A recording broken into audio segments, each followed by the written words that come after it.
Iya, baik, terima kasih bagi pengacara, Bapak Ibu yang saya hormati, Pak Harun yang saya banggakan. Pak Harun ini sudah bolak-balik ke Papua berkali-kali, cuma belum sampai ke pedalaman Pak ya, Puncak. Nanti sekali-sekali kita ajak. Iya, saya sebenarnya sudah siapkan materi, tapi pada dasarnya sama dengan Bu Agnes. Hanya saja mungkin saya sharing sedikit dengan Bapak Ibu terkait dengan tupoksi atau kerja-kerja yang harus dilaksanakan oleh Bapeda. Baik Bapak Ibu, izinkan saya perkenalkan diri kembali. Saya Agustin Bagio, sehari-hari di Bapeda Provinsi Papua di bidang perencanaan. Saya membawahi 3 sebidang, sosbud, ekonomi, dan disbrak. Jadi terkait sosbud, kesehatan tidak ada di dalamnya. Pertama-tama pengalaman yang paling menarik terkait dengan investment case di Papua. Saya mungkin akan bagi menjadi dua sisi. Yang pertama dari sisi koordinasi. Dari sisi koordinasi, awalnya kami seperti yang Bu Agnes katakan, kami agak ragu-ragu sebenarnya ini metode apa lagi atau perencanaan yang model apa lagi yang kita bisa integrasikan ke dalam perencanaan di daerah. Ternyata setelah kami sama-sama ikut sosialisasi, kemudian kami terlibat dalam fasilitasi sekaligus fasilitator, dan juga kami sebagai advokasi di tingkat perencanaannya ke atas, kami semakin paham bahwa perencanaan ini memang benar-benar diperlukan karena dia berbasis data yang up to date, artinya terbukti, sudah dibuktikan seperti itu. Yang kedua, dia bisa menjawab kelemahan kita di Bapeda Provinsi Papua, terutama dalam hal data. Karena pada saat kita melakukan investment case, kita mencoba untuk mereview kembali data-data yang up to date, yang terkini, yang bisa dipercaya, tidak saja dari lembaga penyedia data BPS, tapi dari sektor-sektor lain. Gitu. Yang berikutnya lagi, barangkali ini bisa menjadi benar, Bu Agnes katakan, advokasi untuk pengambil kebijakan di level tingkat atas. Gitu. Kemudian pengalaman kami yang kedua dari sisi teknis, benar. Mungkin pada saat kami melakukan pertemuan, sharing dalam rangka memfasilitasi kabupaten, kami kesulitan waktu. Tetapi pelan, secara bertahap, kami sudah mulai coba merencanakannya dengan baik, sehingga kami berharap di daerah itu nanti siklus perencanaan anggarannya berjalan secara simultan, sehingga kami bisa membagi habis tim kami dalam rangka memfasilitasi di kabupaten kota. Yang berikutnya lagi, sebagai Bapeda, kesulitan kami mungkin dalam ini Bu Tiara, kita belum terintegrate antara perencanaan dengan penganggaran. Tetapi Bapak Ibu yang saya hormati, dengan mungkin perlu kami sampaikan juga, kami baru memiliki gubernur definitif hasil pemilihan kemarin. Dia mempunyai visi Papua bangkit, mandiri, dan sejahtera yang harus didukung oleh perencanaan yang komprehensif. Kami berharap kebijakan ini bisa mengaitkan benang merah antara sisi perencanaan dan penganggarannya sehingga konkret. Gitu. Berikutnya lagi, kami punya gubernur ini sekarang sudah lebih banyak mengalokasikan dana ke kabupaten. Dana otsus yang kami terima setiap tahunnya kurang lebih berapa kemarin Pak? 7 ya? Nggak sampai. Iya, 5 sampai 6 lah. Meningkat dengan meningkatnya DAU. Gubernur punya kebijakan 80% dana dialokasikan ke kabupaten kota, 20%-nya di provinsi, 20% di provinsi, dikeluarkan 10%-nya dari 20% untuk bantuan keagamaan. Provinsi hanya sisa sekitar bagian dari 20% setelah dikurangi 10 itu. Apa artinya ini? Kami di Bapeda mengindikasikan ini bahwa kita boleh bekerja sesuai dengan kewenangan masing-masing di tiap tingkatan pemerintahan. Gitu. Metode investment case ini sangat pas sekali karena di tataran program kegiatannya nanti kita tidak lagi provinsi mengintervensi program kegiatan sampai di tingkat pusat, tetapi sampai di daerah, tetapi kami di provinsi hanya membuatkan semacam kisi-kisi program dan kegiatannya, gitu. Otomatis tugas kami di provinsi nantinya semakin ringan juga semakin berat. Ringan dalam arti ada sebagian kewenangan dilimpahkan penuh ke kabupaten, Berat dalam arti bagaimana kita mengamankan program membuat kisi-kisi agar penggunaan 80% itu tidak keluar dari jalur bagaimana kebijakan undang-undang otsus. Kami juga sangat didukung oleh kebijakan penggunaan dana otsus yang terutama difokuskan ke sektor pendidikan, kesehatan, pengembangan ekonomi kerakyatan dan infrastruktur.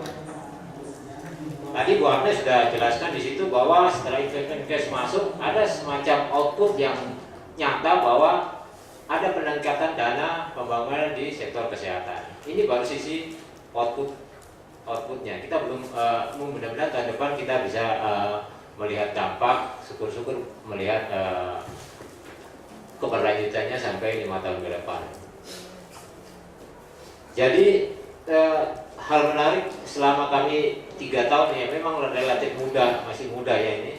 Kami berkeinginan begini, prioritas masalah kesehatan di Papua itu menjadi utama. Tetapi dari sisi mana kita melihatnya?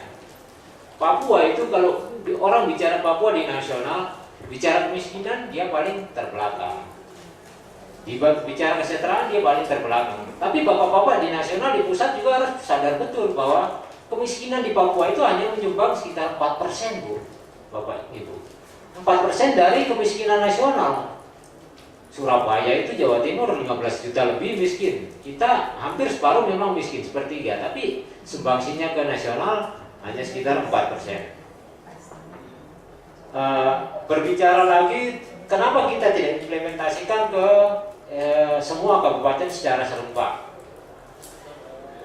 Pertama karena terus terang keterbatasan sumber daya, baik dari sisi pendanaan maupun SDM. Sehingga kami mencoba untuk ke kabupaten-kabupaten pilot project, katakanlah begitu, nanti kita evaluasi outcome dan dampaknya bisa kita replikasi di kabupaten pemekaran lain. Kami di Papua sebenarnya, Bu, 28 kabupaten, 1 kota itu terdiri dari 5 wilayah adat. Kami berpijak pembangunan di Papua itu tidak lepas dari 5 wilayah adat. Bagaimana tadi disampaikan oleh Ibu Agnes. Kesulitan kami di Bapeda dalam memfasilitasi, mengadvokasi di tingkat daerah. Sering pejabat di daerah itu tidak secara serempak tinggal di daerah, baik eksekutifnya maupun legislasinya. Itu paling kesulitan kami. Mungkin ke depan kita harus berpikir keras lagi bagaimana sih mendudukkan mereka dalam kurun satuan waktu tertentu sehingga mereka benar-benar paham ini loh investment cash, sehingga mereka punya rasa care ya terhadap proses perencanaan penganggaran di daerah. Itu. Waktu saya masih ada, Bu. Ya. Kemudian ke depan kami berharap, tadi saya sepintas lihat map, yaitu mungkin yang off track dipercepat sehingga bisa tercapai gitu ya Pak ya. Mungkin baru pertama di Jawa Tengah ya. Ya. Kami mungkin tadi saya tergelitik sebagai perencana, kira-kira bedanya dengan investment case apa Pak? Memang benar Pak, di dalam siklus dia bisa masuk, tidak perlu pergub lagi karena kami di daerah sudah punya pergub tentang MBGs, RAK Pak. Jadi tidak perlu pergub lagi, kita tinggal implementasikan di tiap tahapan perencanaan. Gitu. Berikutnya lagi yang kami ingin sampaikan dari Bapeda adalah bagaimana kita komitmen fasilitator di setiap kegiatan mulai dari sisi perencanaannya. Itu yang paling penting. Kami di Papua tidak akan jalan kalau saya dan Bu Agnes dan teman-teman dari FKM tidak punya komitmen untuk ini. Karena kesibukan kami, ya mungkin orang bilang yang satu di ujung sana, yang satu di ujung sini. Tapi kalau punya komitmen, kita komunikasi dengan baik, saya pikir bisa dikerjakan di mana saja. Gitu yang benar. Yang berikutnya, kami juga sangat bersyukur karena ini didukung oleh teman-teman dari UNICEF, teman-teman dari UGM dan Undip, juga teman-teman dari akademisi, sehingga memang belum banyak hasilnya, tapi kegiatan ini kita berharap bisa berjalan untuk semua kabupaten. Pengalaman yang tidak menarik, ketika kami sudah memplotting untuk memfasilitasi sekaligus mengadvokasi di tingkat daerah, tiba-tiba ada teman yang tidak siap. Sementara jumlah tim kami terbatas. Nah itu sering menunda-nunda waktu. Saya berharap teman-teman di kabupaten atau provinsi lain bisa mengantisipasi ini dengan cara begini.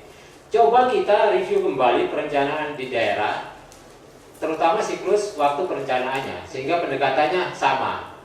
Kalau mereka memang mulai di Januari mulai menganalisa data, coba kita masuk ke situ. Kita lakukan serempak, Kabupaten A sampai Z itu kita lakukan analisa datanya dulu atau kumpulin datanya dulu sesuai tahapan perencanaan. Memang agak susah, 29 kabupaten kota dalam siklus perencanaan berbeda-beda. Bahkan Januari ada, mendekati Desember ada yang belum mendorong kebijakan penggunaan anggarannya ke legislasi. Itu nanti tiba-tiba besoknya sudah jadi, kopi pasti dari mana, tidak berdasarkan apa, kan seperti itu. Dia mengikuti mekanisme seperti perencanaan bottom up dan top down-nya itu. Mungkin itu saja pengalaman dari kami dari Bapeda. Kami berharap mungkin dapat masukan atau sharing atau hearing dari Bapak Ibu, terutama dalam rangka memperbaiki atau mengimplementasikan ke kabupaten lain, karena kami masih punya 22 kabupaten yang mungkin secara politik jelas dia harus berkomitmen menunjang kebijakan gubernur kami, yaitu prioritas pendidikan, kesehatan, ekonomi, dan infrastruktur. Itu yang harus didorong di Papua untuk mengejar ketinggalan dari teman-teman di provinsi lain di Indonesia tercinta ini. Mungkin itu saja, Bu. Kurang lebihnya mohon maaf. Akhir kata saya sampaikan selamat siang dan terima kasih. Terima kasih kepada yang terhormat